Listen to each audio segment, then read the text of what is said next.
of stuff to do, and we're gonna do it till everything is all through. Kikipocalypse.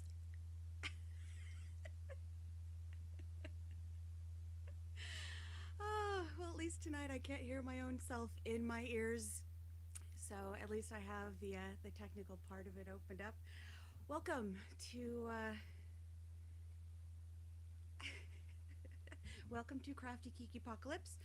We are in the second day of THUF Week right now, which is the Happy Undead Friends, which is my kids book series. Let me give you a little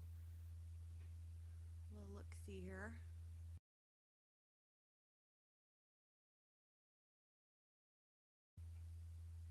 So I have been doing the books for about 10 years now and have gotten back into it as sort of my 2022 plan.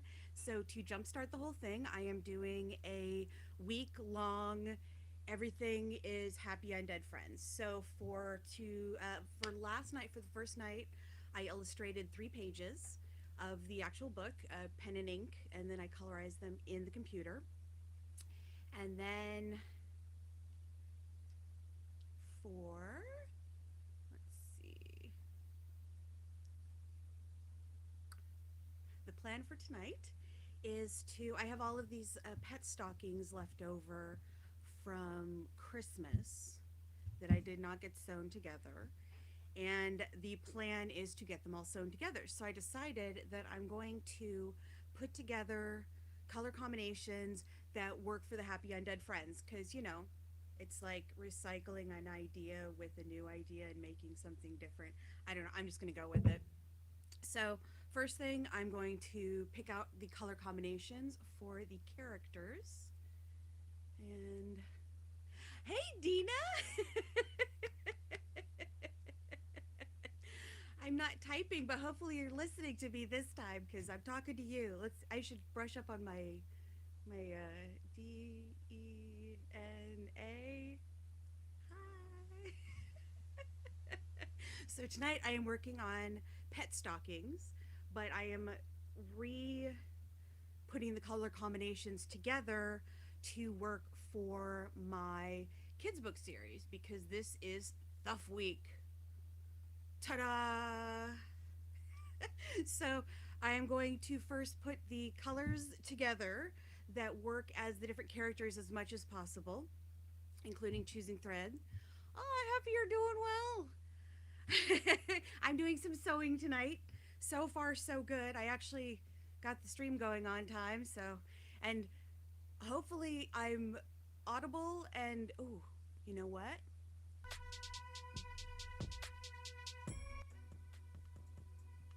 That's what we were missing. A little background noise. That's always nice. So tonight I am sewing pet stockings.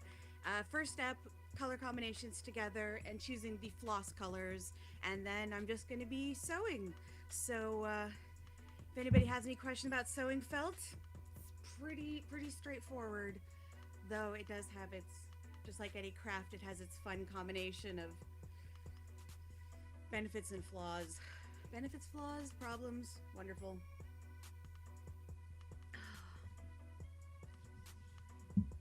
So let's go with Ziegfeld first and see if I have colors for Ziegfeld, who is our zombie main character. Put this up, and then that doesn't show very well. Let's go with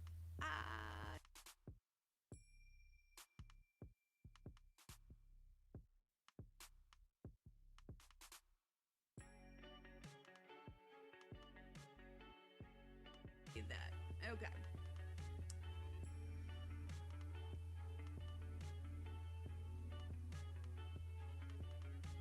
No, which one really important?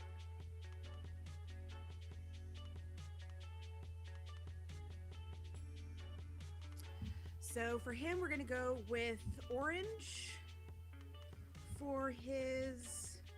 Oh, do I have any orange? Ah! I think Halloween took all my orange. So that's the problem with using materials that are what you have around. I could use the orange of my shit in here.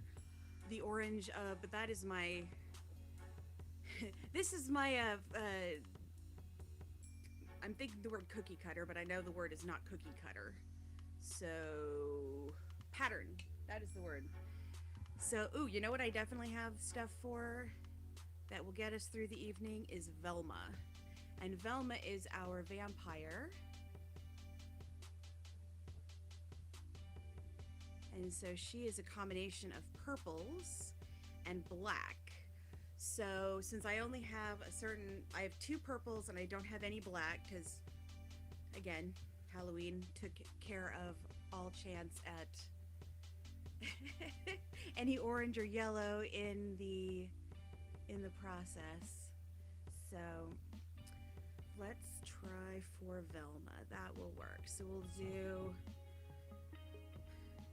with the stockings. I like to do 2 colors that are, you know, color combinations that are similar but different enough that you're able to switch side to side. So what I'll do is I'll have, I should probably pull out a little bit to this point.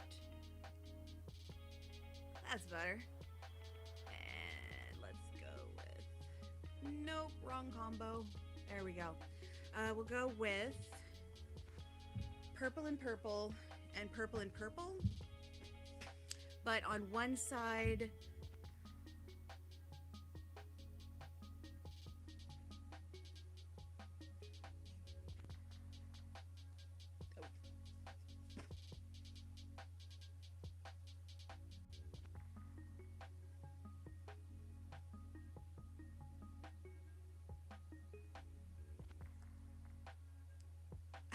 are we back? Oh my gosh, okay. Note to self, do not put art supplies down on one's keyboard, or possibly put keyboard out of kick zone. I'm sorry what epileptic fit just happened in that particular moment, but we're back now, so let's get back to it. So what we're gonna do is light purple on the outside on one side, and then dark purple on the outside on the other side, with contrasting inside. Do the same with the big and little dots. And since we're just doing a duochrome, rather than having multiple colors, it'll just be the opposite color. So hopefully we will win the felt lottery and actually have enough circles for getting these done.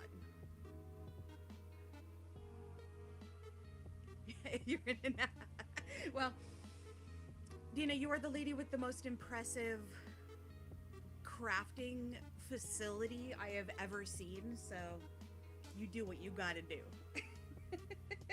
I myself am here for the next few hours just making a vampire stocking. And so what I think I'm gonna do to make it extra vampire-ish is once it is sewn, I'm gonna put black gemstones on it. So it'll be sewn with black thread or black floss, or maybe just like super dark purple or something. I'll see how much black I have and then I'll decide. How about that? That's a good plan. Okay, so looking for the smallest purples and crossing fingers. Jackpot. We have enough for one side. Score. And one more. One more. Do I get one more? Yes. All right, we have the makings of a Velma stocking. So that is super cool. While I have it out, I'm just going to go ahead and see what other characters I can piece together out of the combinations that I have, because then I'll probably find an excuse to buy a couple more bits of felt. But, you know,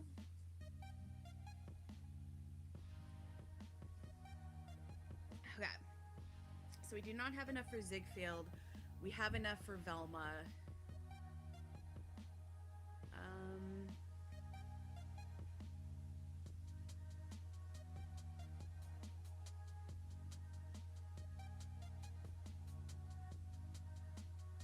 There we go.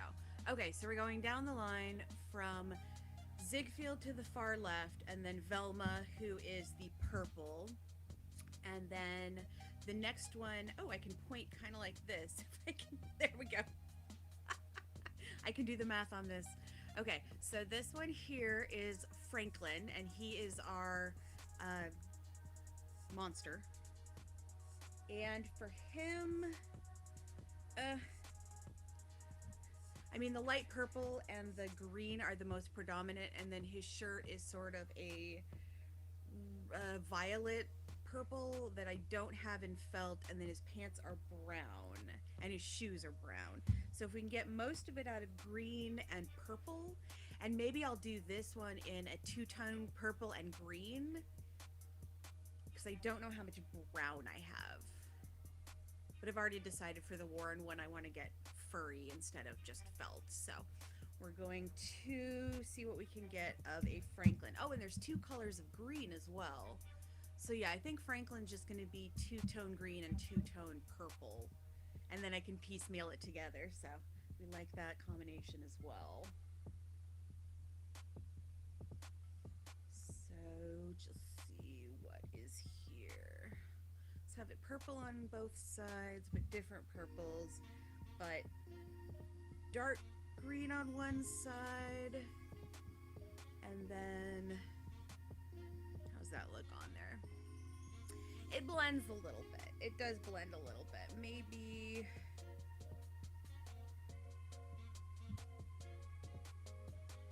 okay. Maybe if I have enough to do the light green on the outside, because that's more like his. It's closer to his colors. It's a little dark on the screen, but that's actually closer to his color. And then lined with the dark green on the inside on both sides. Or do I want to do a purple side? Nah, these are character ones. It's for the character, and he's the same on both sides, so we're just going to go with that. Okay. So there is another light green, and I need a dark green, fingers crossed that I have another dark green, which I do not. Do I have a light green?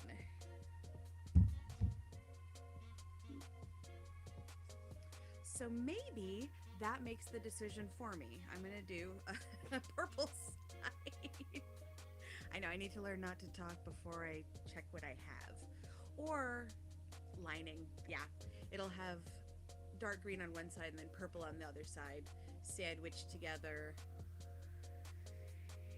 and then be purples on the outside. So I don't think we're gonna use any of these because the greens are a little too close for.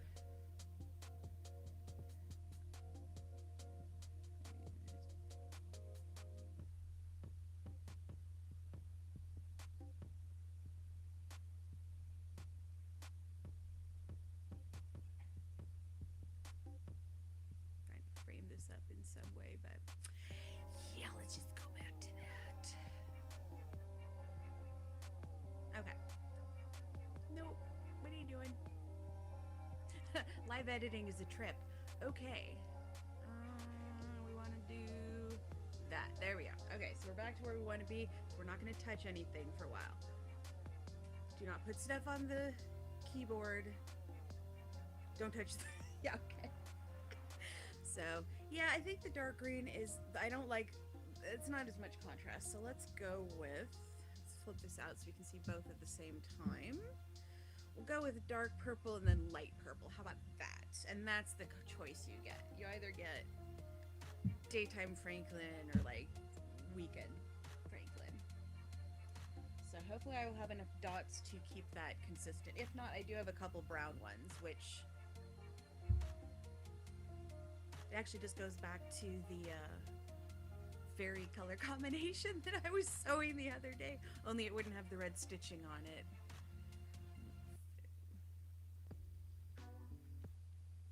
There we go. Slow it down a little bit.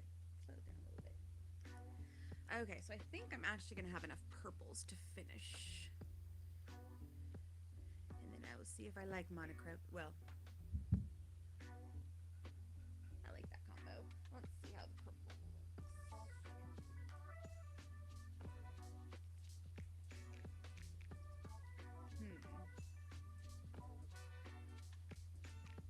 Oh, spoke too soon.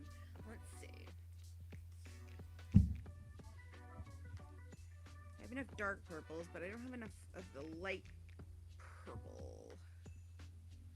So maybe Crumph. I have enough to do dark purple on both sides. And just leave out the light purple altogether. Or I can do combo. Let's do combo. That way it will all stretch. Let's do that.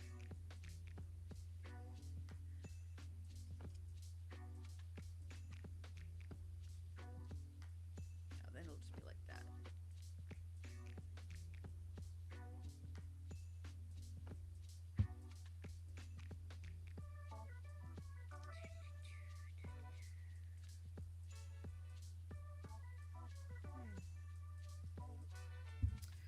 Well, I'm going to leave that one to think about because I kind of like that color combination.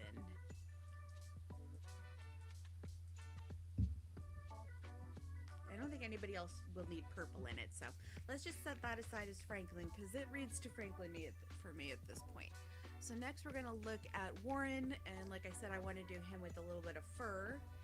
And so for Gertrude, I mean, it's going to be almost exclusively white, right? Because she is Ghost. And since I don't necessarily need the candy cane combination anymore. Oops, not the red, need the white. The one thing that is really cool about the white is that it well, not the one thing, but one thing that is cool about the white of the felt is that it shows color through. So what I'm going to do is I'm going to try the two different colors of blue that I have. Well, I have three, but I don't want to do the darkest. The two shades of lighter blue that I have.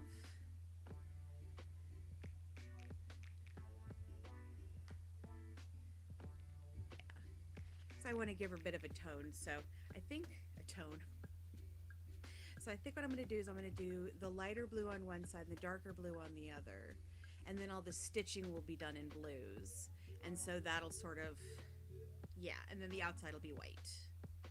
Or do I want to? No, I do not want to do an outside that's blue. She's a ghost, and in theory, she's white in the cartoon. So, but with blue stitching, so. That all works as a good combination. All right, so there is the outer and the inner lining. And then the dots on it will be a combination of blues. Or maybe the light blue, yeah, the light blue and whites. And then I will sew it with either, I have an iridescent white thread and I have a silver thread. Either of those would look nice. And probably add some sparkles because why not? Okay, so I need the dots. Not doing those. Okay, so I don't want to do the darker blue, just want to do the lighter blue. So I'll do a white on one side and a blue on the other, and I'll probably just do monochromatic again, because yeah, I don't want a bunch of different stuff on there. So we'll do, one side is white on white, and then that will have blue and iridescent or silver stitching. And then that's what the braid that you hang it up by will be on. And then this one will be all blues, same color scheme for the thread. Okay, wicked. Let's see if we actually have the pieces to follow through on that.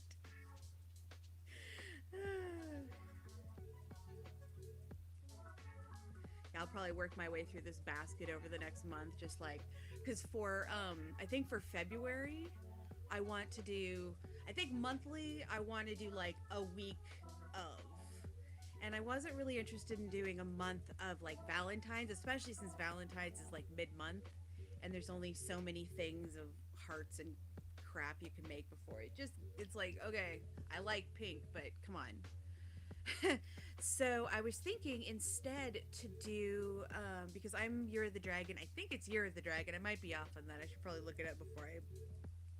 But the idea is to celebrate Chinese New Year by doing Dragon Week.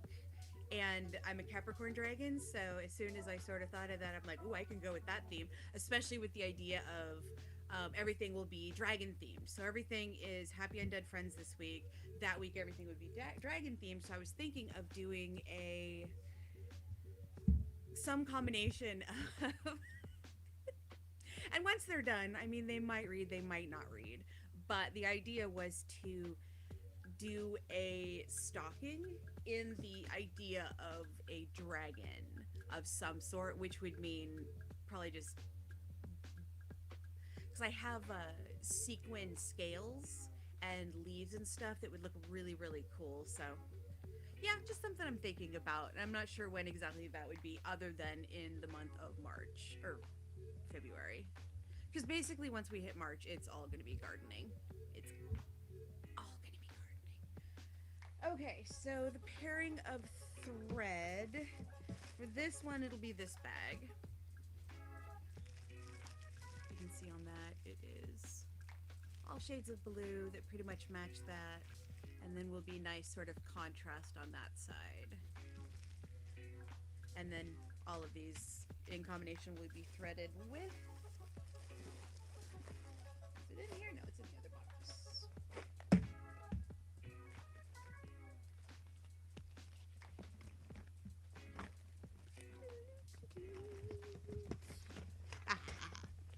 Probably this one. I don't know if it reads as... pretty much just looks white, but it's iridescent. And then I also have silver thread, which... I also have silver thread, so one of those should probably happen.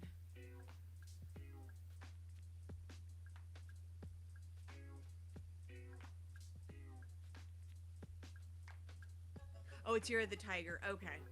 Never mind on that then, but I'm still doing Dragon Week.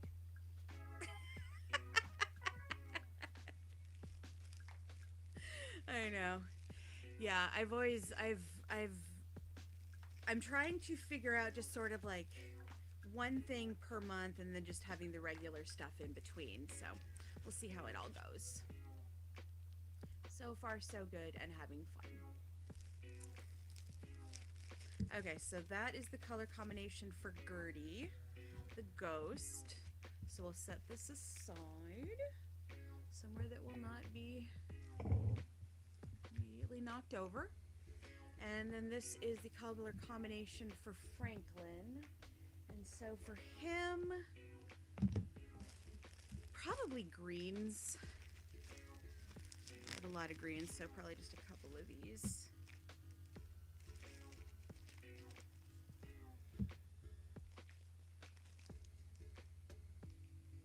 Something like that. And then probably for the braided string, I'll add in some purple floss as well to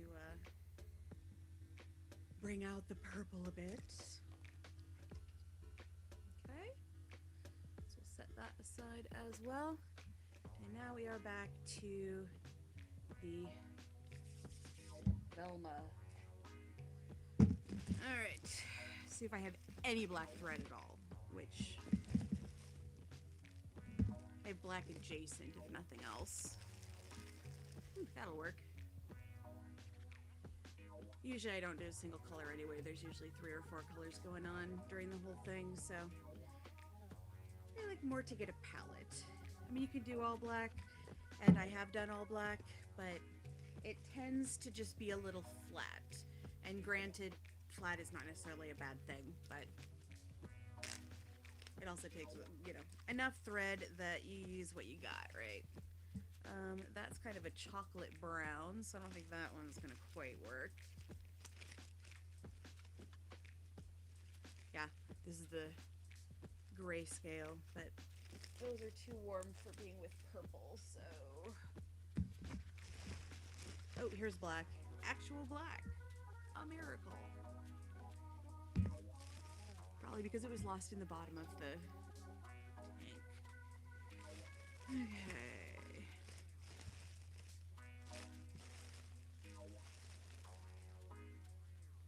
Okay. Well, there's some other purples in here, but let's just start off with the black because I think at very least I want the darker ones put on with black, and then might put the lighter ones on with a lighter purple, just so that there's still more contrast. So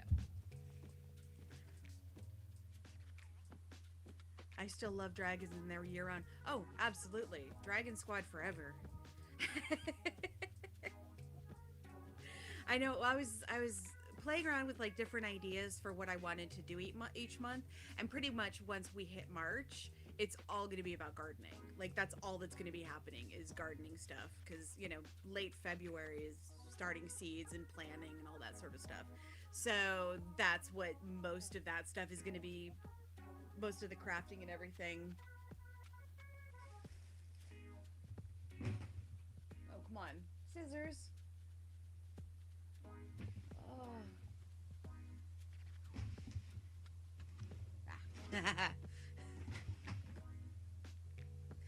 I swear, I can always have 500 pairs of scissors, but the only ones I can find when I need them are like that crappy pair that only cuts in like 2 spots.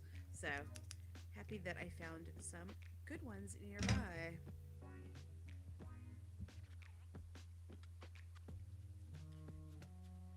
Yeah, I think in March, it'll be like March Madness, like getting ready for the garden. So, I'll probably do some garden charms and maybe carve some wooden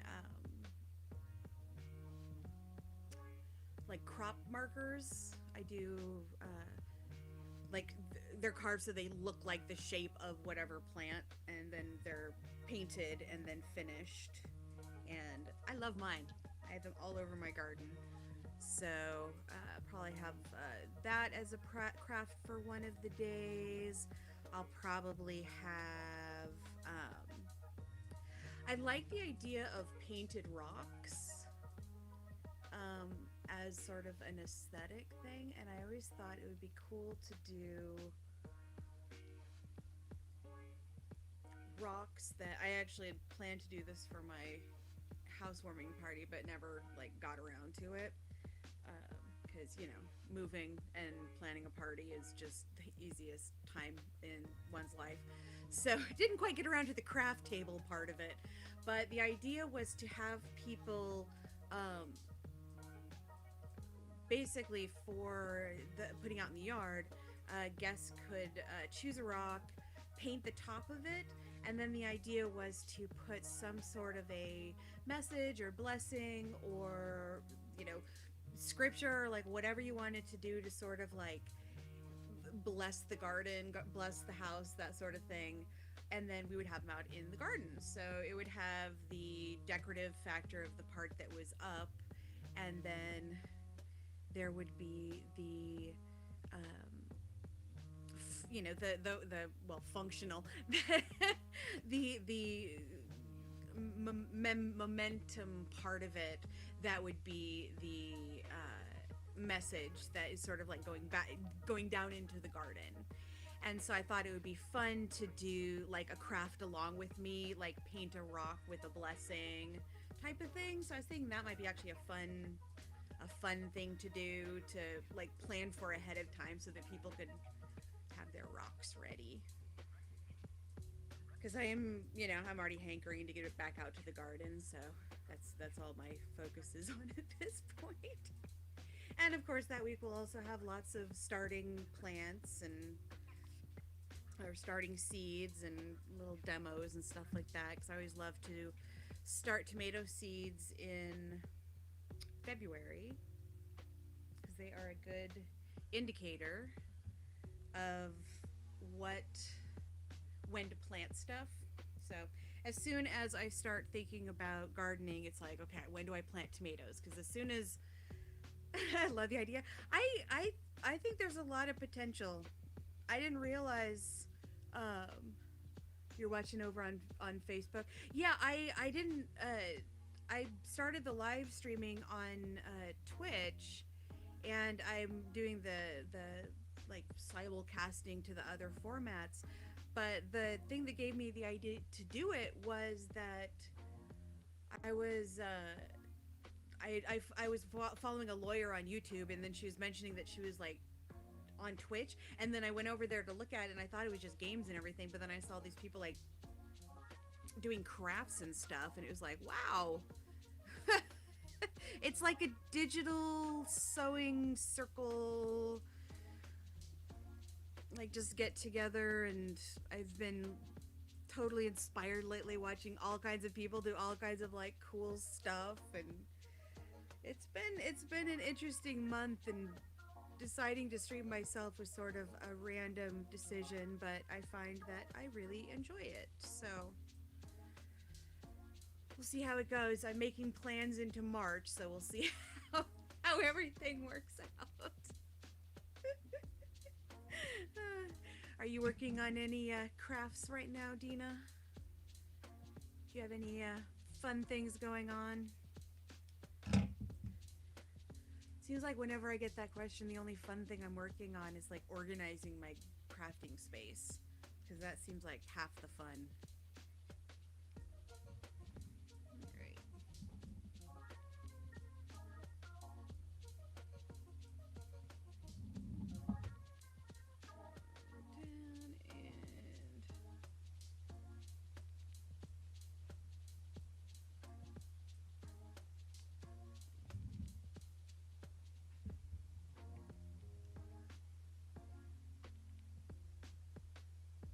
Down and my cord in the way.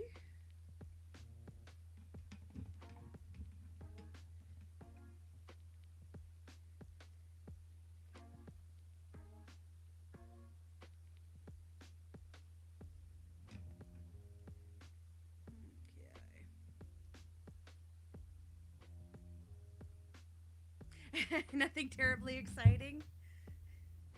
Oh gosh. You know, the funny thing about it is nothing exciting sounds so fabulous right now, because like I'm done with exciting for a while. Like I'm super like totally fine with mundane and yeah, non-eventful. Anything along that line is totally fine with me. Which is probably why I just sit here and craft all day, and that is about it. Although I must say I've been getting more done craft wise, because I started. Ooh, I'll have more craft supplies for you. I know I need to. I had an idea with the last molds that you brought by to play around with spray foam, because a bunch of the larger ones they're meant for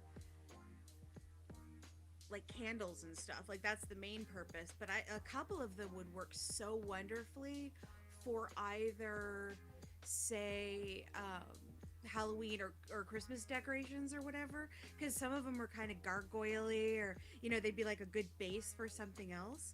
And so I didn't end up doing it this year because I ended up using all the spray foam to finish off the tombstones that I was making.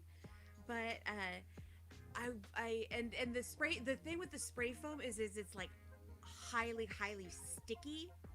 So if I fuck it up, I probably destroyed a mold. So I'm going to experiment a bit first. But I think if I put WD-40 in the mold and then pump the spray foam in, I should be able to get pretty legit molds, especially since the ones I'm thinking are two-part, so they'll split apart around it. So yeah, that's in the plan. That'd be super easy to carve after, though, huh? Oh, the spray foam, possibly some of it. The spray foam that no, yeah, now that I think about it, because all I ever do, it's not easy to hack through, because most of the time that I am cutting on Most of the time when I'm cutting on the spray foam, fumes don't take it out. I know. And that was really bad when I didn't have, when my sense of smell was all jacked up, because the first time I ever played with resin, it said do it in a well ventilated spot, but I was like, but I don't smell any fumes. Yeah, I don't smell anything. So I think I totally gassed myself out the first few times. So now whenever I'm using anything with fumes, it's like I either go outside or I just throw the big window right in my studio open, because yeah, no. I don't want to pass out from fumes. It's not good. But yeah, so I use the foam to do the last of the newest of the tombstones for Halloween. And so the only time I've cut it, oh, I'm just a little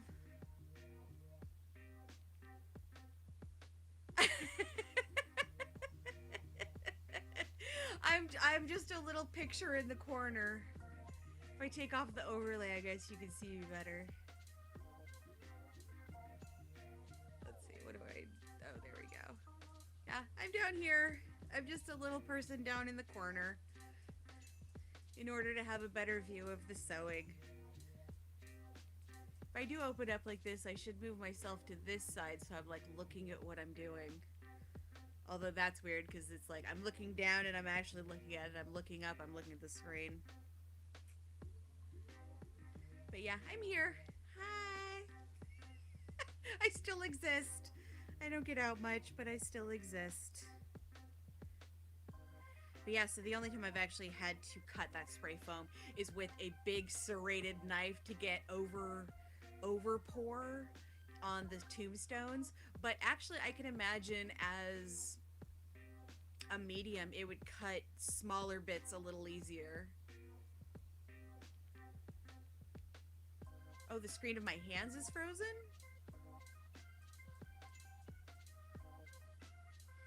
Oy vey.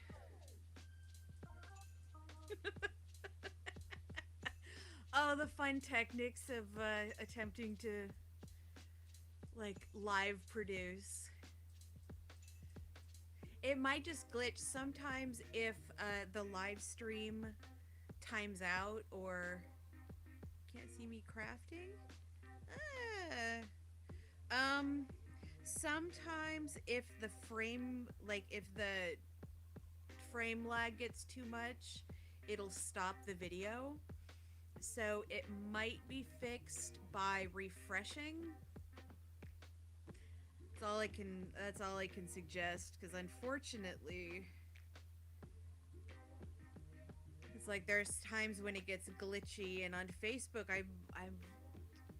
I try not to open too much stuff at one time, because the more stuff I open, the glitchier it gets, but then the less I can actually check what's going on in the world around me. So, it's kind of a balance between I know what I'm doing and what is the computer doing, because I can never quite tell, generally speaking. Although, thank goodness I got the sound figured out, because if you can hear me, I guess that's great, and if you can hear music on top of that, like, mission accomplished, because that's better than what I had going on yesterday. You can't see me crafting. Okay, I'll try. I can see you moving through the little screen. Oh, jeez. Oh, jeez. Yeah. Well, and also if you're watching on... I mean, I still... It's one of those... Oops, caught up. Now it's side-by-side screen. Yay! Welcome to... Wow. So does that mean you've just, like, time warped? Or time traveled? I'm gonna go with that, because that's more fun than you refreshed your screen.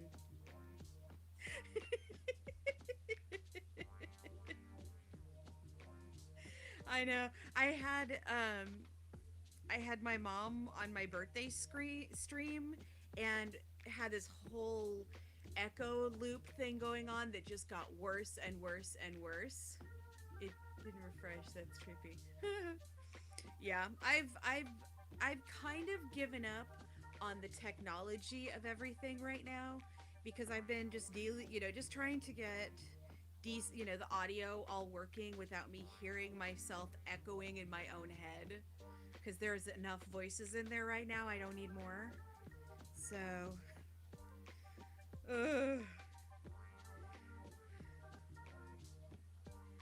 yeah, I'm enjoying the spray foam for crafting. It is definitely built for wear and lightweight.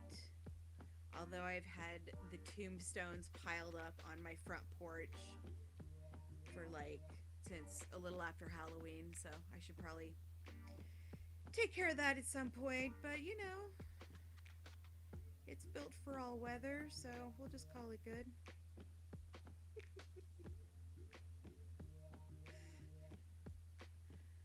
Let's see. Ready for a different mix of music. Let's go with a little.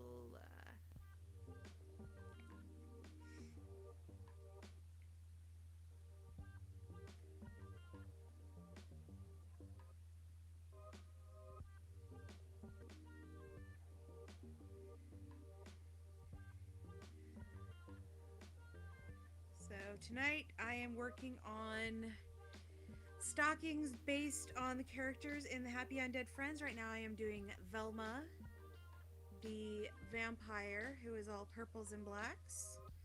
Tomorrow night the goal is to do 3 more pages. Can't do there. 3 more pages in the book itself. And then on Wednesday, it is Whatever Wednesday, which is a regularly scheduled 12 to 5 stream that includes whatever I'm working on. So I will probably be back to drawing on that day. We'll see. It's Whatever Wednesday. It's just going to be whatever happens to catch the fancy. And then Thursday from 12 to 5, all times are Pacific Standard Time. On Thursday, which is the regularly scheduled Techie Thursday stream, where I do computer stuff. And I will probably be working on graphics and stuff for the Happy Undead Friends, and possibly a little video editing, because I want to do some new graphics for stuff because they're fun to make and they're fun to have. So I might work on some more of those and just do some Happy Undead Friends ones. Maybe do work on a video for YouTube that introduces the books or something. So yeah, that is Techie Thursday every Thursday from 12 to 5 p.m. Pacific Standard Time. And then Friday is another regular stream, and that is 2 to 7. Although generally on those days there's our Fabric Fun Fridays, and as always happens when I'm working on a sewing project, there's always just like one more section, and so it's supposed to go till 7, but usually I just start ignoring chat and keep going until whenever. So we'll see how long those goes. And then this week, to finish out the Happy Undead Friends kickoff week, I will again be illustrating, and I will be working on 3 more pages. Every day I do drawing, I'm trying to do 3 pages because it is a realistic goal to aim for 3 pages within like 6 hours, and the streams are scheduled for 5, so you know, it generally works out.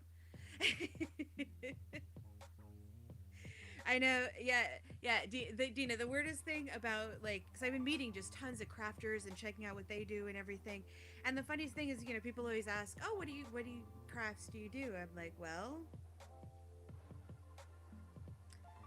I have a short attention span and a thirst for learning new stuff, so all sorts of random stuff. So it's like, what day is it? And yeah, I think eventually, well, one thing that would be really fun, although it would have to be like if I did it, unless I broke it up into like 3 streams, it would be like a 12-hour stream, making an epic cake from like start to finish, you know, all the way from figuring out what cake I want to get to well, I'd probably figure out what cake I got because I need the groceries and everything. But doing the whole cake process of making the cake, chilling the cake, prepping all the icings and fillings, doing the fondant, sculpting, um, and just do an epic cake from beginning to end, and just yeah, because I the thought of doing the yeah, it would have to be like 2 or 3 streams because just sitting down and doing, especially for one of the more elaborate cakes that I've done. Like I did a 35th birthday party, and the colors were all black and gold. And so for it, I did an Art Deco cake. Like it was all styled in Art Deco, and had all of these fondant, um, like molded pieces. But I also made, I think I did 37 roses because I made 35 because I was like, oh, 35 roses for your birthday. But I had like 2 holes, so I made 2 more. I don't know if I told her I made 35, but shh, don't tell her. 2 to grow on. Yeah, it was 35 and 2 to grow on. But yeah, that one took for freaking ever because that was the one that I'll often design a project or think of a cake design, or depending on the project, whatever, so that I'm forced to learn a new skill or a new process or whatever. And that cake, I specifically was like, ooh, I was looking at Art Deco cakes and everything, and I just love the idea of the tumbling cascade of roses coming down with all of the sort of structured Art Deco pieces around it. So I taught I had I got like a stamp of the rose shape, which is like half circles on 2 sides of a thing, and you cut the thing and then like crease it and smush it and then fold it and twist it, and yeah, there's process to it, but with the mold it's easy.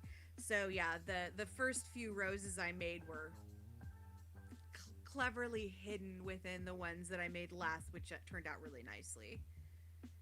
But yeah, it's one of those things where it's just like, if you make 37 in a row, you're gonna figure out not only the fastest way to do it, but like the most effective way to make them look the best.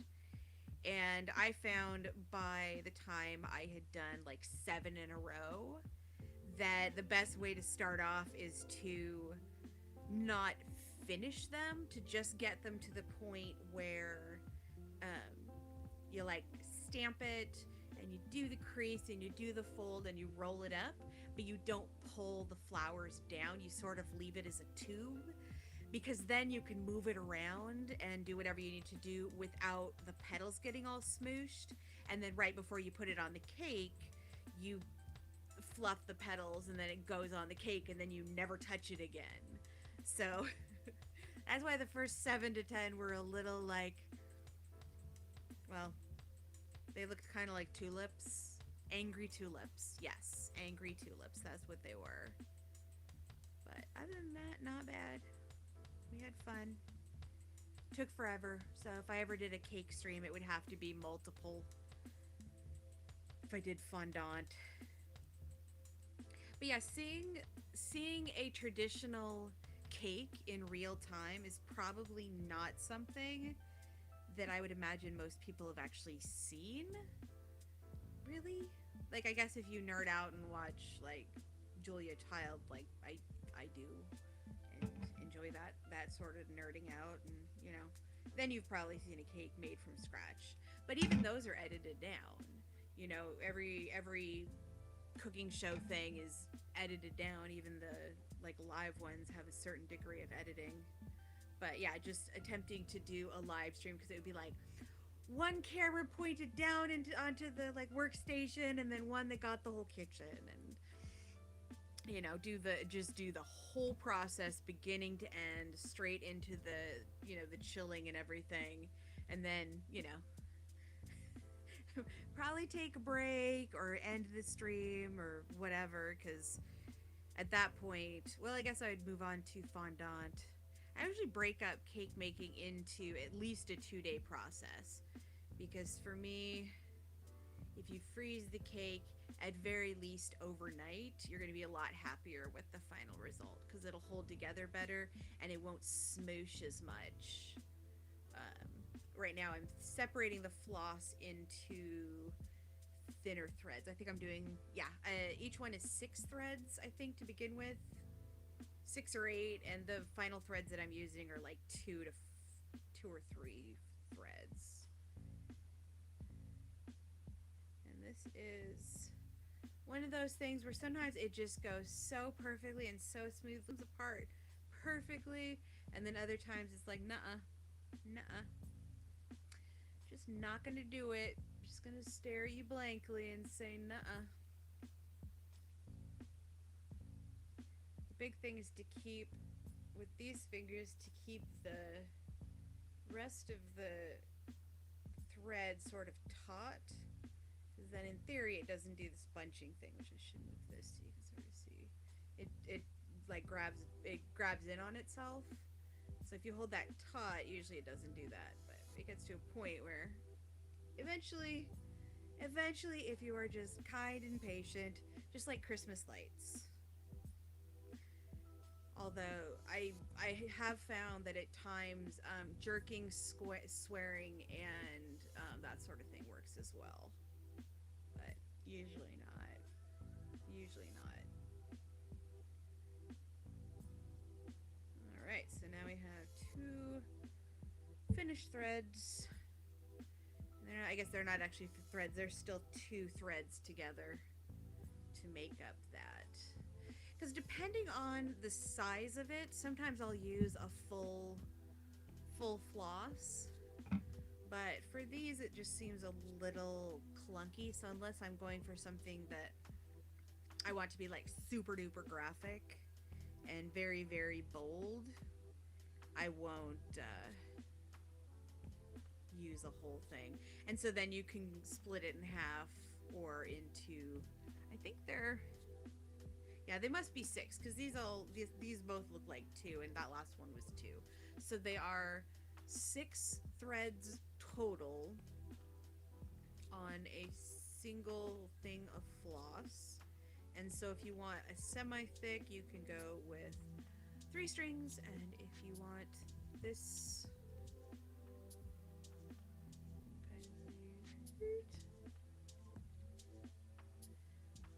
kind of going for that. So that is 2 threads. Okay, another one done.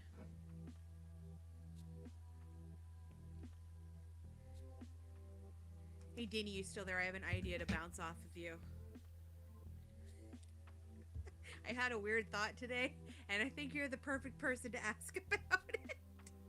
Because it's one of those where it's like, it sounds good in my head, and I think it could be fun.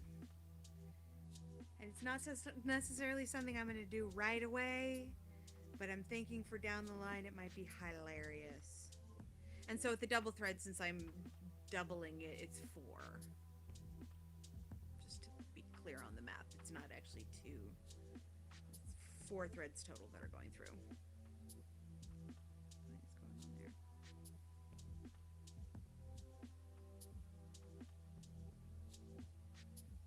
Okay, so the idea, I'm still trying to figure out, exactly what kind of crafts I want to do, when I want to do it, that sort of thing. But I was thinking of like other things to integrate, and you know that I'm a trivia dork. And you also know that I enjoy me some karaoke. So I was thinking of doing a random event that was trivioki. And the way that it would work is I'd ask like trivia questions, through this thing, and have them like posted on the screen, and then the first person who answers correctly, in addition to like getting points, or like, I don't know how it would work. Eventually,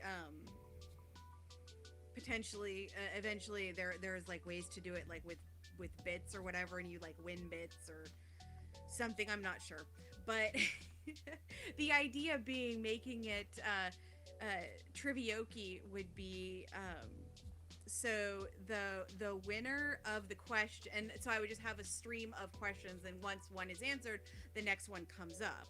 And the way that it would work is that if you answer a question, you basically get to request a karaoke song, or you get to like come on and do a like duet or whatever, or you can. But the idea is, I mean, I'm the idea is like it forces karaoke, and I just thought that would be funny. And trivioki just sounds like a fun thing. And you know how I like fun things.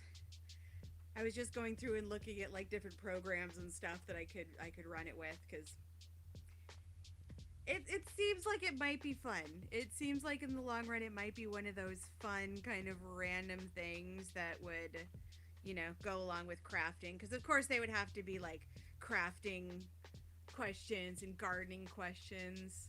I don't know if I've got the chops. Well, the thing is, you would need to sing. That's the thing of it. Like if you answer a question, and because I'm assuming that it would be like 10 questions during the course of the thing, and then doing rounds or whatever. I don't know. It would be one of those things that would sort of develop however it worked out, and it's a very very new idea. Like I'm not even technically sure on the logistics, but I found on a couple of times where I've just been sitting and crafting and not really thinking about it. It's like I break into song anyways, so I might as well integrate it into something useful. And trivia is always good for that. So, oh gosh. Although of course, forcing me to sing a song is never really a punishment, because I sing at the drop of a hat anyways. When I'm bored, when I'm gardening, when I'm crafting. You got the chops for it. Do you do karaoke at all? I don't think I've ever actually.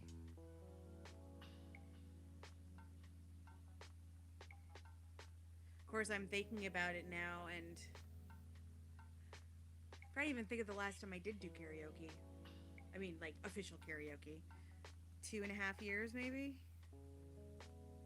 It's been a while. It has been a while. No. Well, you know what? You know what your best thing on your side for doing karaoke, like the one superpower you must have in order to do karaoke, an acute lack of gumption. I think gumption is what I'm thinking. Because it's not lack of pride, but it's just lack of like meh. I think I just got desensitized to the whole idea of singing in public at such a young age that it's like, what, you're gonna like, man, you got that? Well, I mean, I was in like church choir from the second I could like utter a word, it feels like, or singing at church or whatever. And then I started doing choir, and I think I did the first, like, my first solo in a mall in like fourth or fifth grade or something like that. So,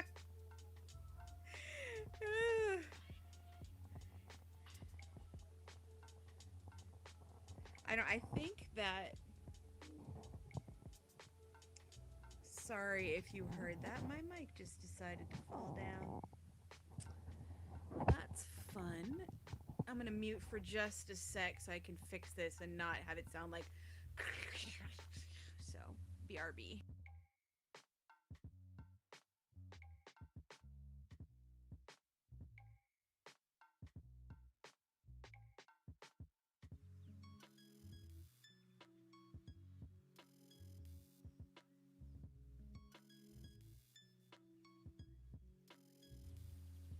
Okay, hopefully that will work.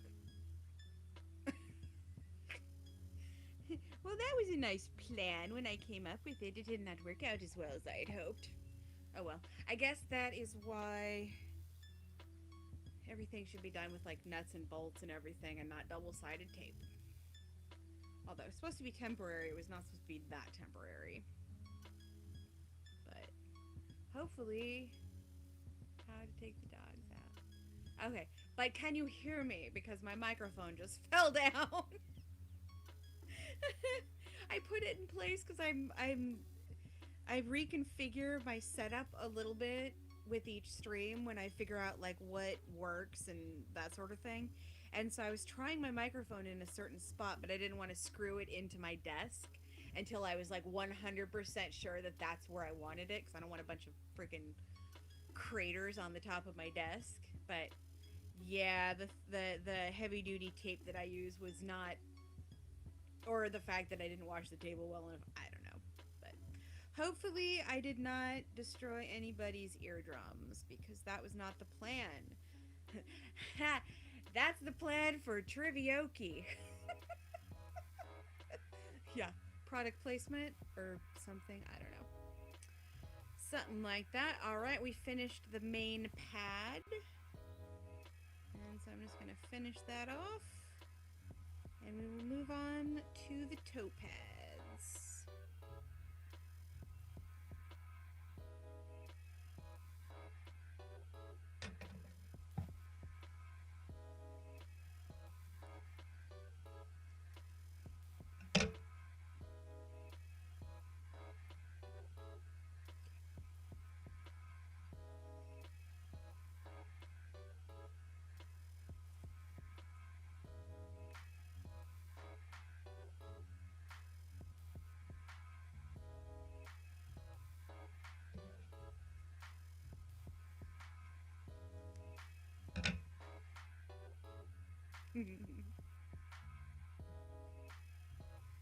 I know.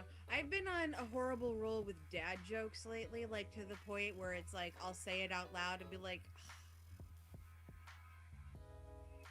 it took 2 years to go from a young, hip 40 something to a 50-year-old or 55-year-old dad, 60-year-old dad. I don't know.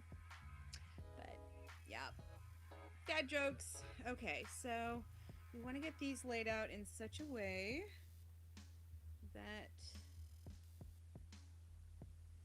they are evenly spaced.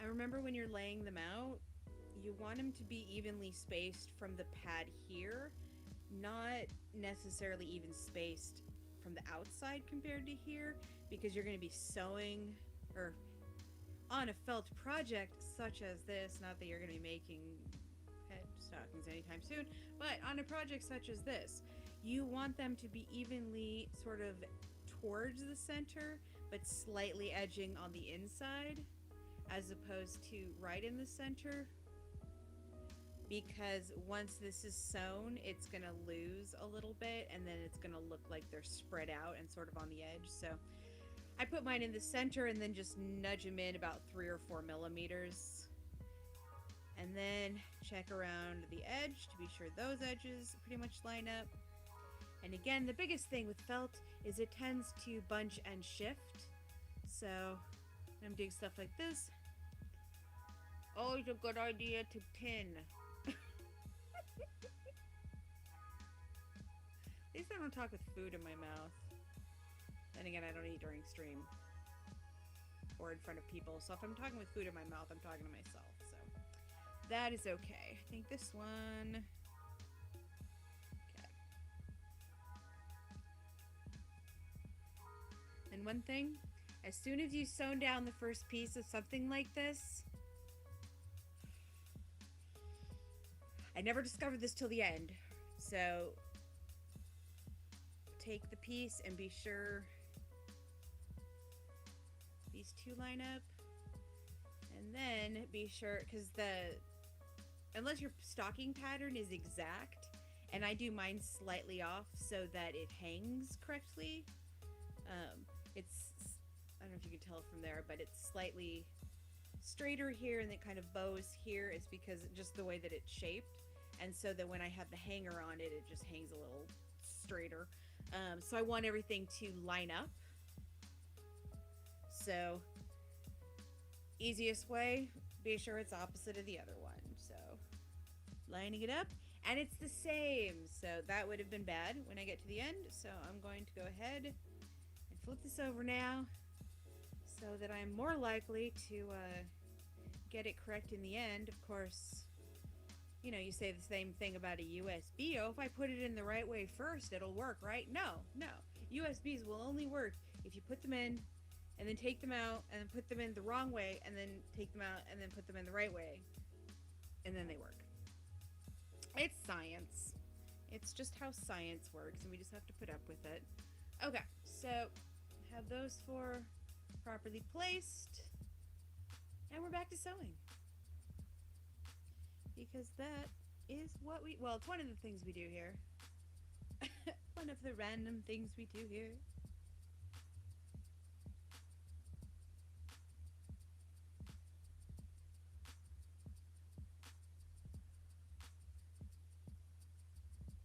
Oh, if I had thought about it earlier, I would have done the epic cake for this week and done a Ziegfeld the Zombie theme cake. And it would be red velvet, of course, because any disgusting cake starts with red velvet. And it would be a round eyeball cake with a, oh, cat just decided to push my door open. Hi, honey, you coming in? Hi, kitten. Which means there's probably going to be a cat jumping in here in just a second. But, yeah, so if I was going to do a Happy Undead Friends cake, it would be a spherical cake with custard filling that had a little bit of green to it, so it looked like eye fluid coming out, with maybe some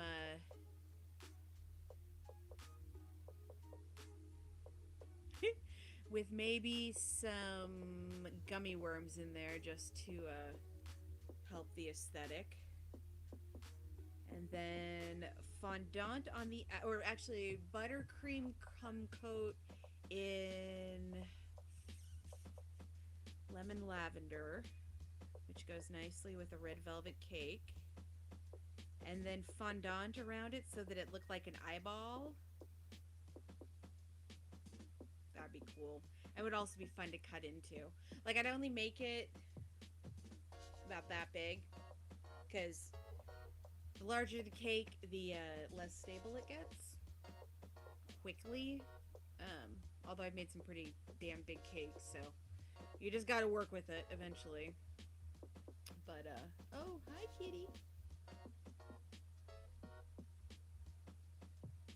course, now my door is open. So you might hear cars vrooming by at 70 miles an hour, even though we are on a residential street. Because that is just how you drive. Okay, here's... Hello!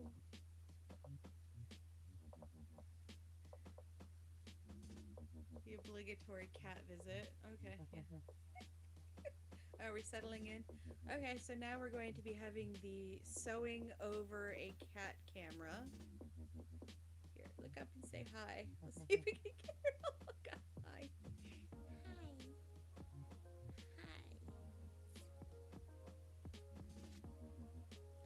This is Chantrell. She is, I'm not quite sure if she's more of an attention hog or a camera hog, because boy, I mean, she goes in for the close-up. I mean, come on. Oh, Dina says hi. Oh, and she's got a mat. And I have scissors right here. Come here. There we go. We do surgery here on Kikipocalypse. It's how we roll. Okay, so our general, just so everyone's clued in, our general arrangement is that she's allowed. Here, I should go to this shot because there's more important things now. So we're gonna go to this angle. Oh no. How about that? There we go.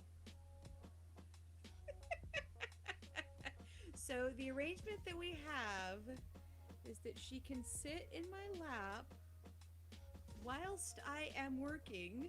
I'm gonna have to adjust this because there we go. Yes.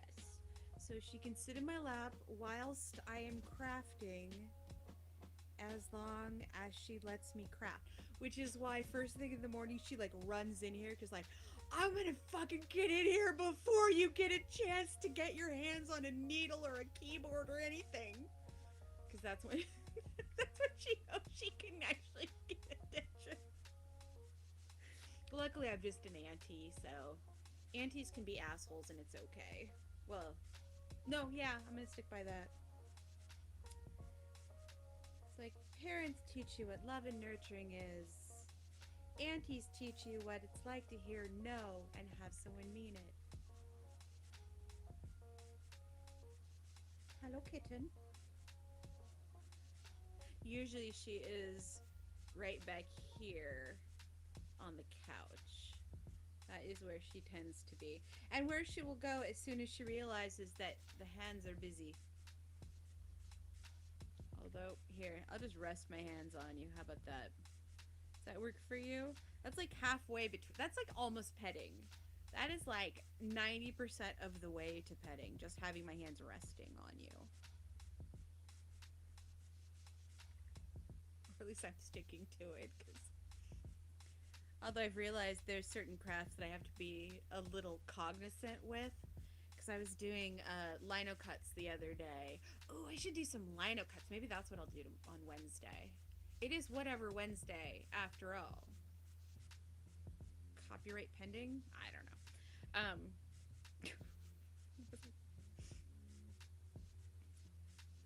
I was doing linotype the other day, and this one here was naturally on my lap, or attempting to be on my lap, because on that one I was working on the I had it adjusted so that I was on my work table instead of not on my work table.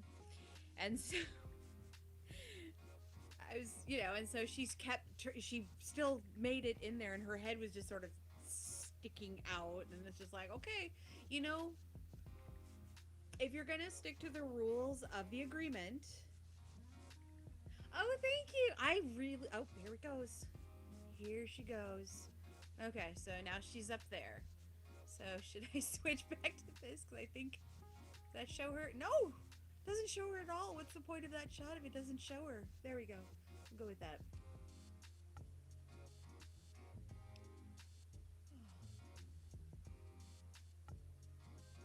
There we go. Little relaxing kitty vibes there.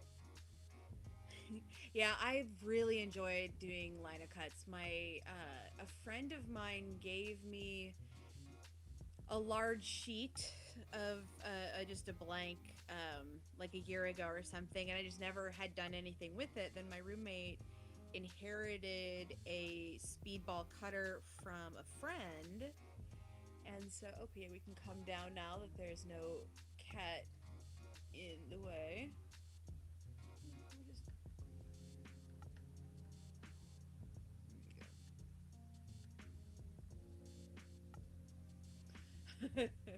Okay, we are out of cat mode, so we are back into sewing mode. But yeah, so a friend gave me a line of cut. I inherited a speedball cutter, and then finally for Christmas, with... Oh, that's right there, isn't it? It's...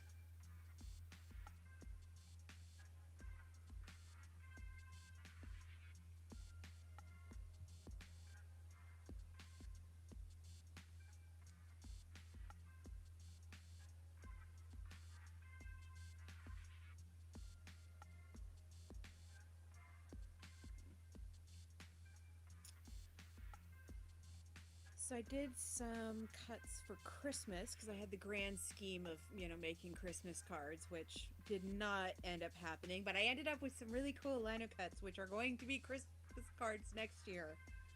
I say now. But then I still have, I think, three pieces left. And so the idea with those three, originally I had an idea to do some cuts for Valentine's Day, but meh, I don't feel the need to do that. I did one. It's fine. So I want to do an eyeball one for the Happy Undead, Fred, sort of based on the eyeballs right there in the bottom. I want to do some different crafting with that graphic, but in particular,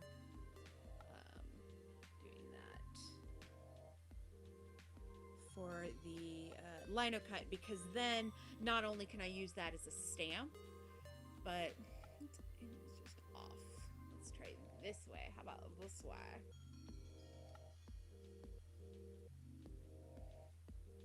No, everything's getting knocked about. Let's just leave that. That's good enough. That works. It's more important to see what I'm doing and see the cat. There we go. That's possible then. There we go.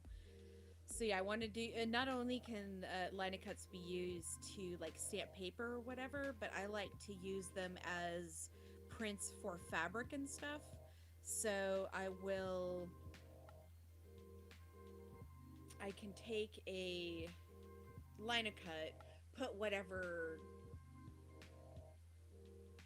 sometimes I'll like line it with puff paint or whatever, but it's basically just or acrylic paint works well, so that you can do a framework stamp on a garment or on a bag or whatever, and then go ahead and use that to be able to then paint onto that item the eyeball. And I want to do that. I want to make like hand painted patches and maybe some like reusable grocery bags or whatever, because ideally, you know, I I don't want to do, eventually, if I ever do like an Etsy store or something, because, well, I guess I technically have an Etsy store, but I never do anything with it.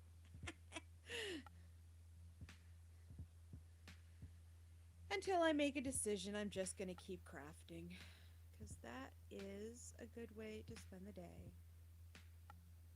And as I was discussing with somebody earlier, it is therapeutic whether you're good at it or not.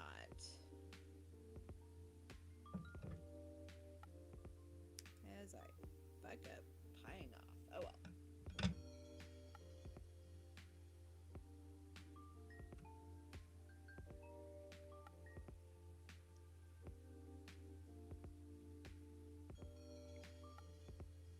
Okay, stop adjusting your cameras. There. That works. Okay.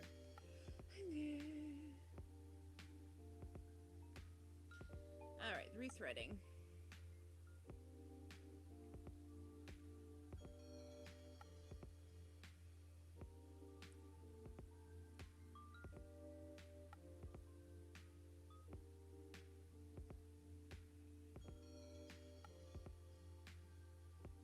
I've lost my needle. Where did I put my needle? There we go.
One thing I have learned is I cannot thread a needle and talk at the same time. Like it's just not a thing. It just does not happen and it does not work. But that's okay cuz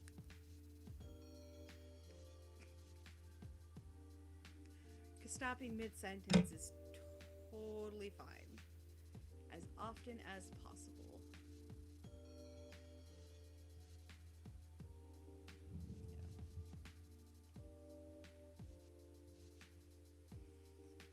Yeah. What a nice night to sew and so and so.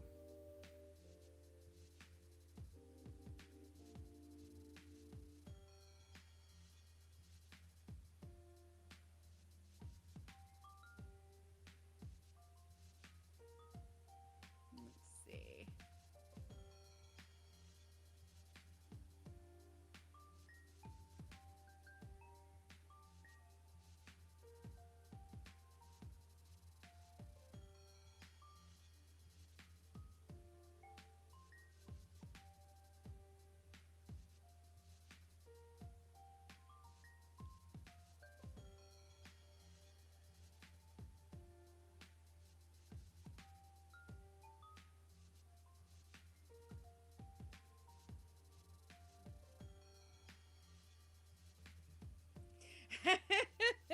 Good to talk to you tonight, Dina. You have a good night.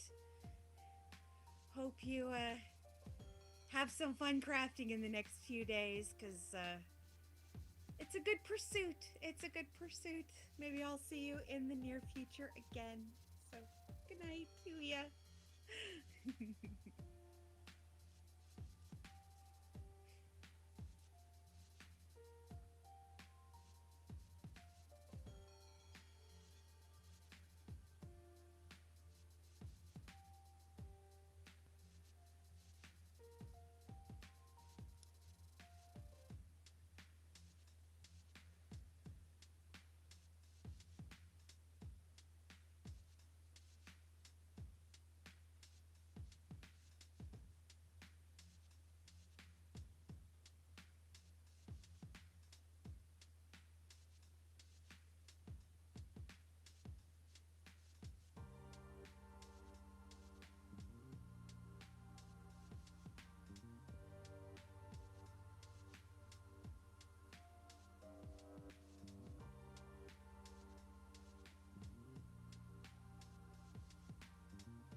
I must say that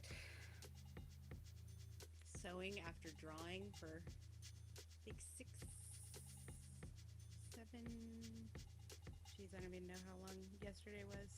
5, 6, I think 5. I think 5, yeah.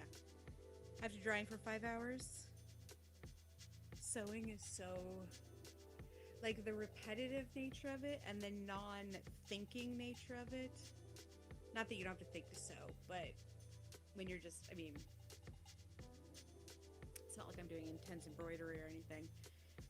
It's just relaxing, and it is just a nice in-between, which is why this week I'm going to be doing illustrating for book 5.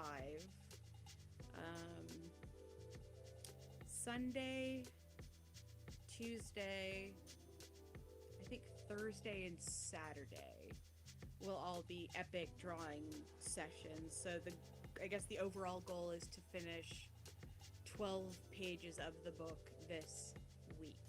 The inking part. I'm just going through and doing the inking. The hand inking is done on 8.5 by 11 sheets of paper with Sharpies and precise V5 pens. And those are all done in black and white, obviously, because it is just ink on paper, which is generally black and white. And then I scanned it into the computer so that I can color it in there. Because originally, when I was started on the first book, it was about 12 years ago now, 10 years ago, somewhere between 10 and 12 years, like math somewhere. But in between, in that time frame, when I did the first book, I spent an entire summer drawing it and coloring it and doing it all by hand. I did the coloring with Prismacolor colored pencils, which are my favorite since college. Like, I've always just loved those. And so I illustrated the first book with those, and it was done or almost done, and I lost it. Which I guess is a whole story in and of itself. But yeah, so I finished that book and lost it, and realized that in order to essentially recreate it, I would have to get like another $150 in colored pencils. And it was like,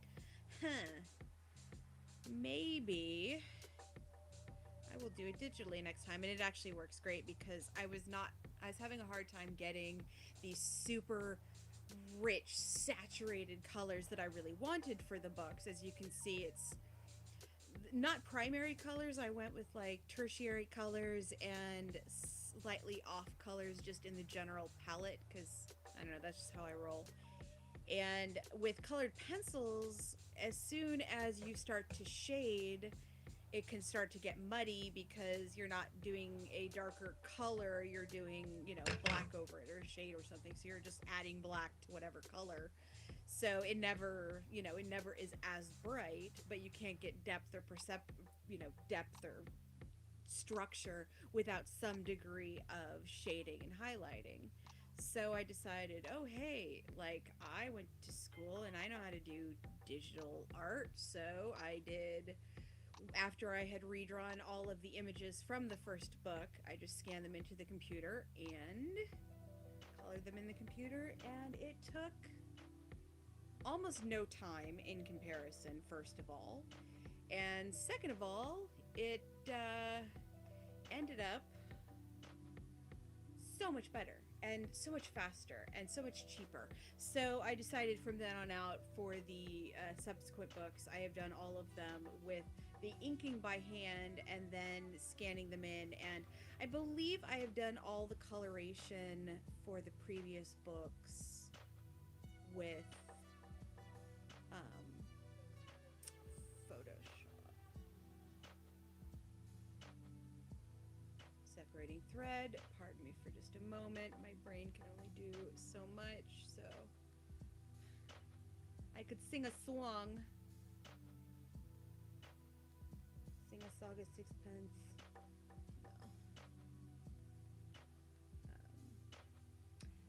No. So I started on the fifth book a couple years ago and then tried to get back to it and then just never got it done. Nor did I ever put book number 4 out into the world to be read. And book number 4 is How Does Your Garden Grow? And it is all about how does your garden grow, which I'm probably going to work on. Well, the goal is to work on getting that one out there before spring because it is all about basically an introduction to the idea of gardening for kids, starting things from seed, taking care of plants, preserving, cooking from the garden, planning your garden around what kind of food you want to eat, all that sort of stuff. So yeah, I finished it years ago. I'm not even going to do the math on how many years ago because I'd probably get it wrong. But I finished that one a while ago and never got it to the next step because I tried to upload it to the publishing situation that I use and it was too big because it is a 96 page like kids graphic novel book thing, whatever. And so the file was too large for their system, so I just never got back to figuring out how many, like if I have to cut pages or resolution, or I just never got back to it. So plan is to get that figured out this year, as well as finishing book 5. So for today, as a palette cleanser between drawing days, because drawing 5 hours a day is pretty intense, especially since I have set the goal to get 3 pages done every day that I am drawing. So that will be hopefully a total of 12 pages completed, which is a good jump start on getting the book underway. It gets us to like the main meat of the story, and I think about a third of the way through. I think from what I have storyboarded out, I believe it's about a 60 to 64 page book, plus the if I do like a coloring page or a couple coloring pages at the back, because there's nothing more than there's nothing that I enjoy more than taking the characters that I created and putting them into super random scenarios. So I've done images of them as the happy end, or as the Star Trek crew, as the what else? As astronauts,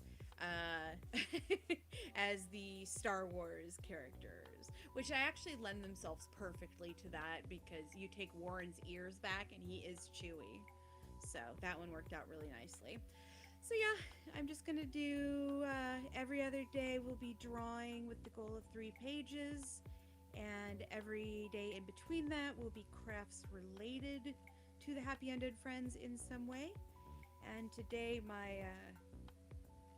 I'm gonna call it my super legitimate and totally planned, and not just I thought of this on stream yesterday and decided to do it today, to do some stockings based on the characters. Of course, I'm probably only gonna get through one because they take a little bit of time and a lot more focus. Although last night I decided to just do a quiet stream because I've been having just I know that sound, because I the last time I went to school was for film production, and before that I was working in a couple different film things over the years, and it was always like sound is the biggest thing that makes you go from unwatchable to watchable.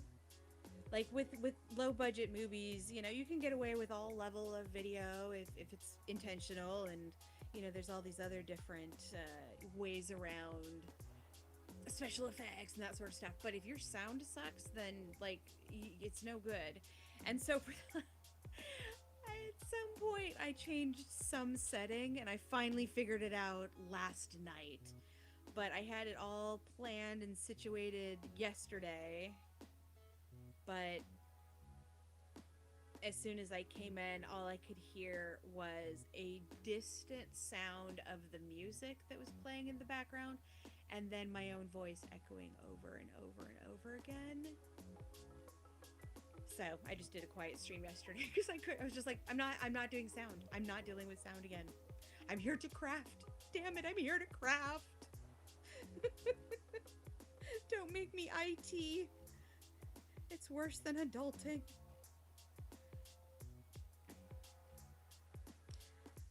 So every other day drawing, and then for today it's sewing. I believe for Wednesday. Are you coming back? Maybe. I don't know. For Wednesday, I believe I'm going to be doing lino cut, linoleum cut, which for those who do not know what that is, it's basically make your own stamp. It's carving your own stamp. Oh, and she's back. You back? Are you laying down? Or are you just passing through? We're okay. Cat break.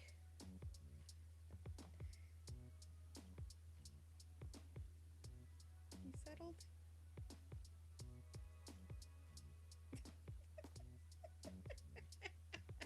You're just gonna make this as difficult as possible, huh? Oh, kitty kitty. So, for anyone who has not met, this is Chantrell. And Chantrell and I have an agreement that she can come and get in my way as long as she just holds still. If she starts to claw at my hands, we have to go back to the other arrangement of her living back here. But for now, we'll see how it goes. Although, I noticed the other day, I was trying to separate the floss into the threads that I needed. Here. My gosh, girl. You make life difficult, but you're cute and fluffy, so I put up with it, I guess.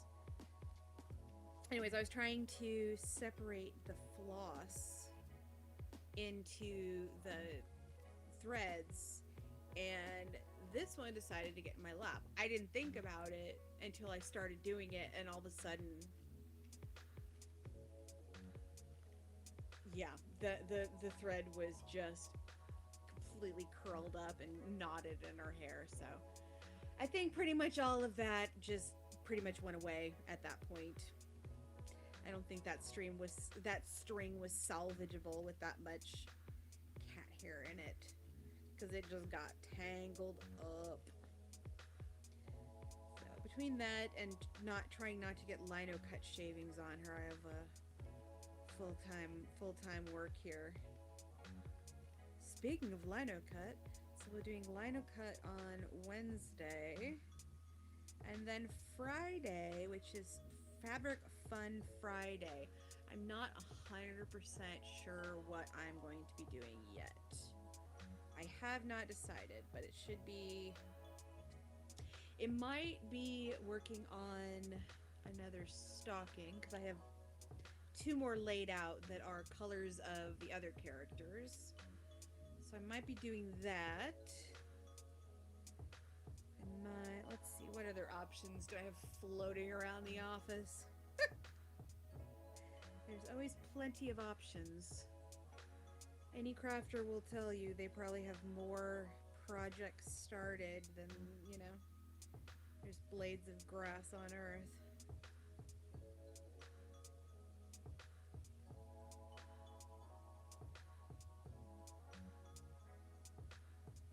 What do you think, Chantrell? You want to help with some stitching?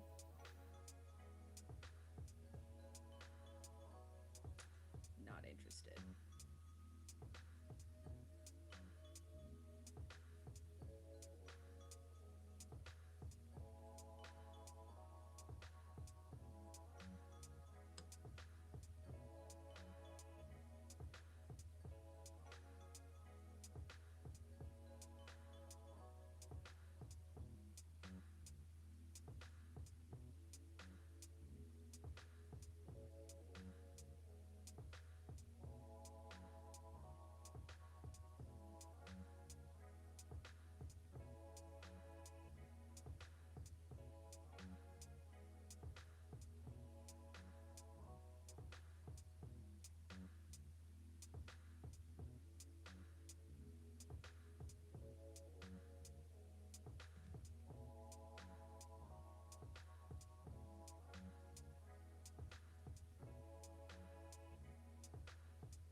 is the darker purple on the lighter purple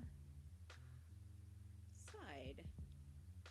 So this is the point at which we do the measure twice scenario, because it's always best to be sure everything's going to line up before you start sewing the second side. So knock that off again. Here, Chantrell, could you hold that for me? Thanks, darling.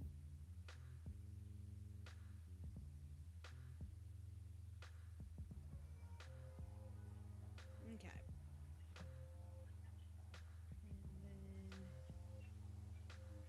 the lighter side.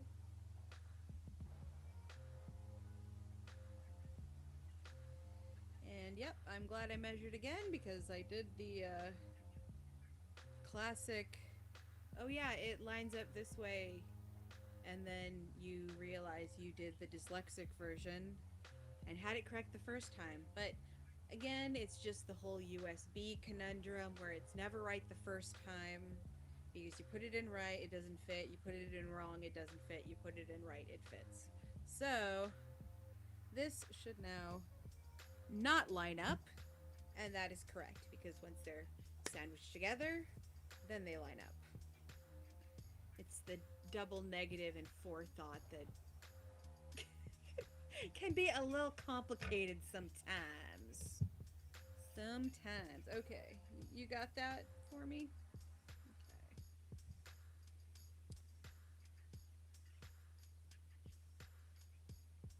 Okay.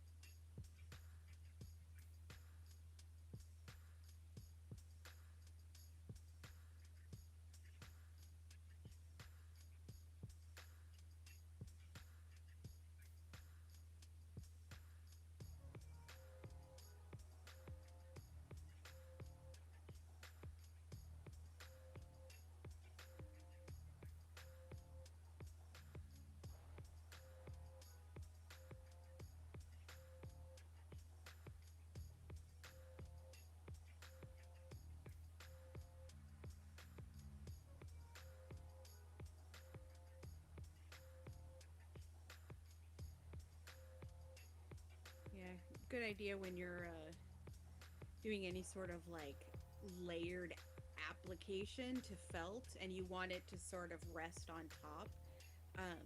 The big thing is you don't want to sew it so that this is going to pull into it. You want it so it sits on top. So the easiest way I've found to do that is to just fold it as you're going around, so that, and then I'll just sew like that much, and then reset it, and then sew that much. And that way you just get sort of a nice flat finish instead of this trying to pucker up. Because under the mistletoe, it's okay to pucker up, but the stockings should not pucker up. That would have been appropriate if I had been sewing these back in December when they had been intended to be sewn. And we do what we can, right?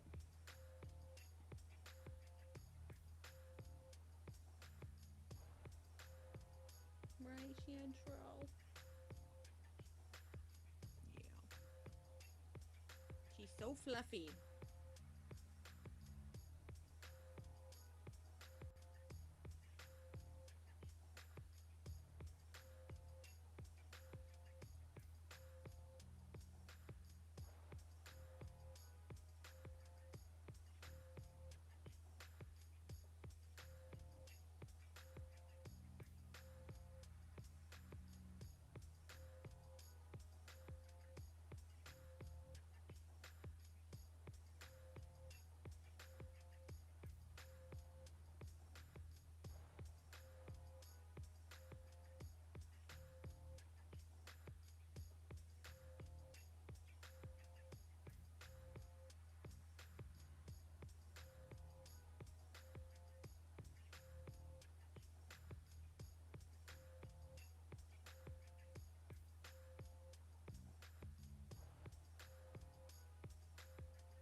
Let's see if I can separate this without the cat hair apocalypse happening. Whee!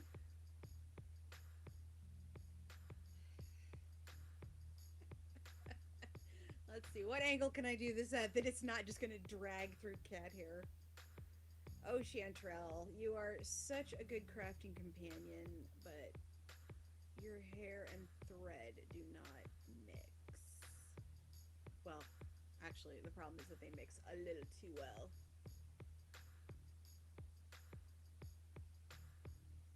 So, doing this up high, so I'm not catching her in it. There we go.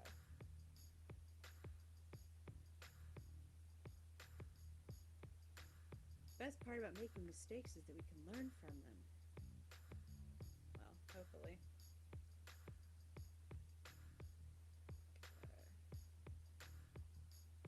Again, up high to keep it out of fur range.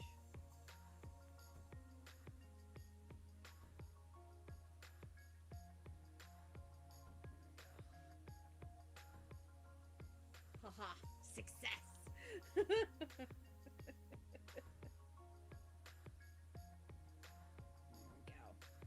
Okay. Back in business.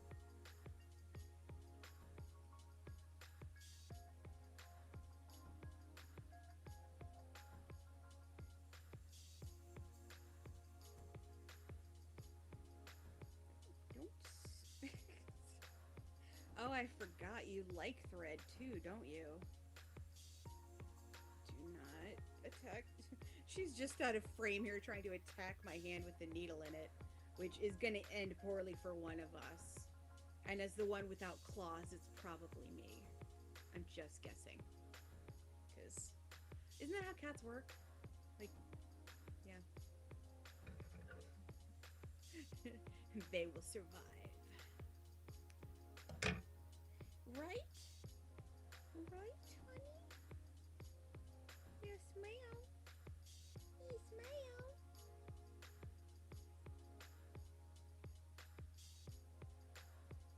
Look at that sweet face. Hi, honey bunny. Watch the grip. Here, I'm resting my hand right here. You do whatever you want with your head.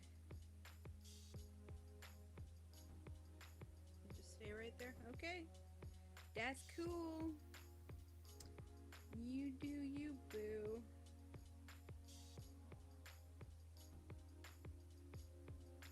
And we're done. Okay.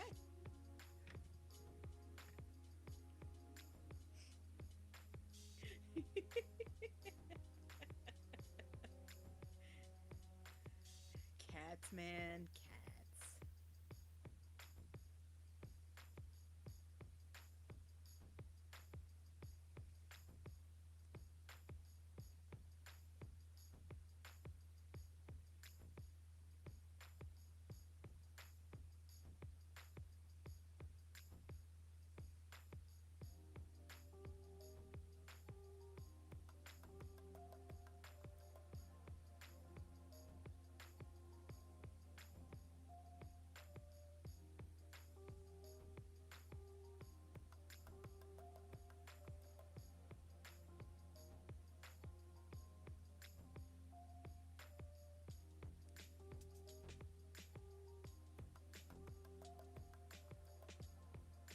Doing? She makes me slightly nervous when she hides behind my head. It's like, I know you're planning something. You back? Okay. Hello. What are you doing tonight? I am sewing. I am sewing a pet stocking.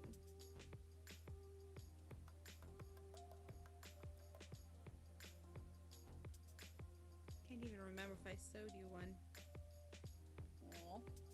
Do you not have a stocking? Did you get no catnip this year?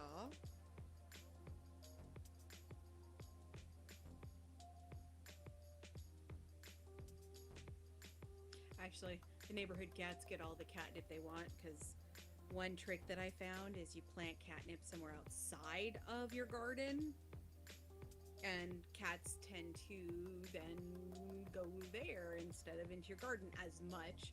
So the little easement thing in the between the sidewalk and the street, I this last year I left part of it as lawn because there's a red fire hydrant there, so it's perfect for like a pet potty. So I have a little sign there that's like, please potty pups here, everything else is food. And then right next to that, to just encourage dogs to enjoy that area, I planted catnip.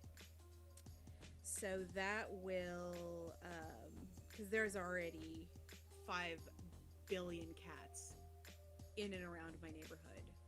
Like, I see some and it's just like, oh, are you new or yeah, there's just so many cats. So, but Chanterelle's the best one of all of them. Just ask her. She will tell you. If you ask her, she will in fact tell you that she is the best cat. Probably ever, but I would not totally take her word at that. Do you have another mat here? Gee, just hold still. We'll get this taken care of.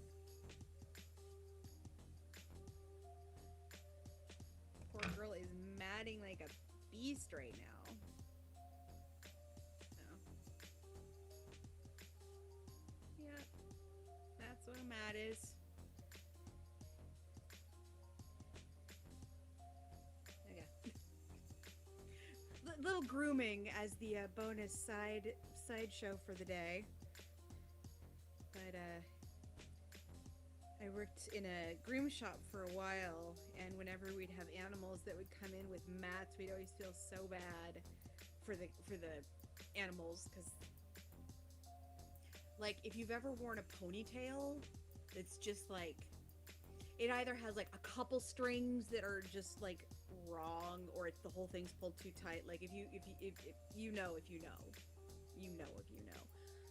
that is what a mat feels like. But for cats, they can have it on them for months, or for dogs, they can have them on them for months, and they just keep getting tighter and tighter and tighter as they, because basically what happens is that they get rubbed, they work the hair around them into it, so it pulls more and more on the hair that's around the knot, and it just gets worse and worse and worse. So it's like having a tight ponytail that you've had to have in for like a month.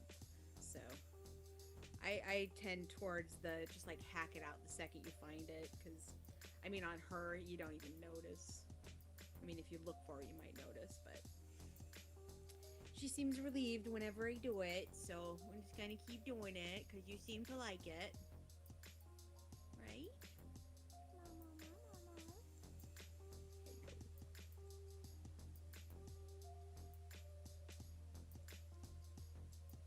Hello, sweet face.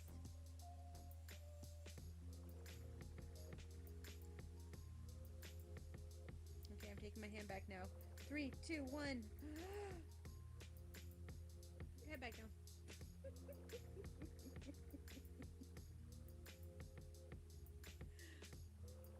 Hello, kitty. Okay, I'll sew this way, because I'm sewing regardless of where you end up. So how about you want to go under? There. I'd call her my assistant, but she doesn't actually help the process at all. So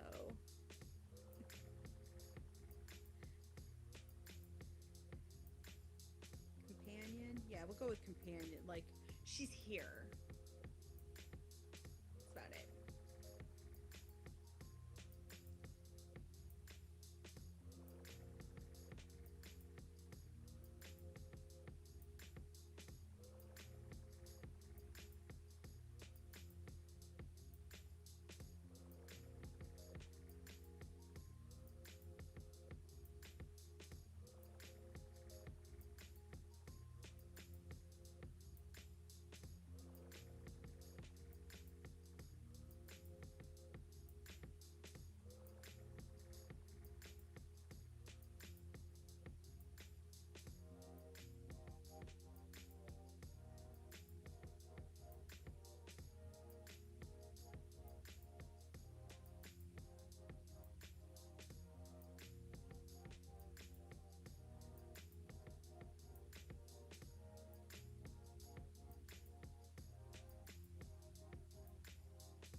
ever start doing commission work again, I'm gonna have to lock her out because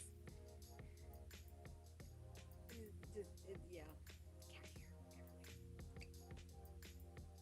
But luckily, I'll probably just end up gifting this one to Chantrell so that she has her extra special own stocking that is beautifully infused with essence of Chantrell.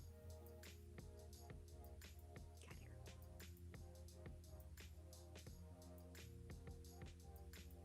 You probably like that. It would smell like you.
scissors, you have one job.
You're slipping. You're slipping. Is that a problem for you? Because eventually you're going to slip and use my skin to try to slow your fall. Or my sweater. Hi, sweet girl.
Okay.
You really need to make the noises?